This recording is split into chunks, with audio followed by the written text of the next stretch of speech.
अखिल भारतीय आयुर्विज्ञान संस्थान के प्रमुख डॉक्टर रणदीप गुलेरिया ने कहा है कि बच्चों के लिए कोविड-19 टीकों की उपलब्धता एक महत्वपूर्ण उपलब्धि होगी और इससे स्कूल खुलने तथा उनके लिए बाहर की गतिविधियों के लिए मार्ग प्रशस्त होगा।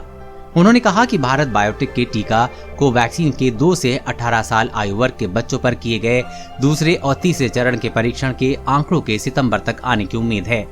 उन्होंने कहा कि औषधि नियामक की मंजूरी के बाद भारत में उस समय के आसपास बच्चों के लिए टीके उपलब्ध हो सकते हैं। डॉक्टर गुलेरिया ने शनिवार को बताया कि उससे पहले अगर फाइजर के टीकों को मंजूरी मिल गई तो वो भी बच्चों के लिए एक विकल्प हो सकता है।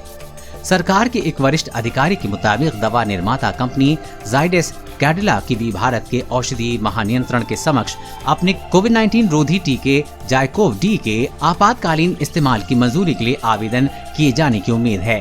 कंपनी का दावा है कि इस वयस्कों और बच्चों दोनों को दिया जा सकता है। डॉक्टर गुलेरिया ने कहा कि इसलिए अगर जाइडस के टीके को मंजूरी मिल जाती है तो ये भी एक और विकल्प होगा। बच्चों में यद्यपि कोविड-19 संक्रमण के हल्के लक्षण होते हैं और कुछ में लक्षण भी नहीं होते हैं, वो लेकिन संक्रमण के वाहक हो सकते हैं।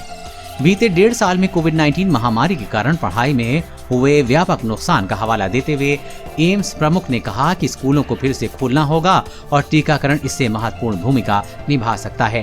महामारी से उबरने का रास्ता टीकाकरण ही है। कोरोना वायरस और कोरोना वैक्सीन से जुड़ी हर अपडेट पाने के लिए चैनल को सब्सक्राइब करें।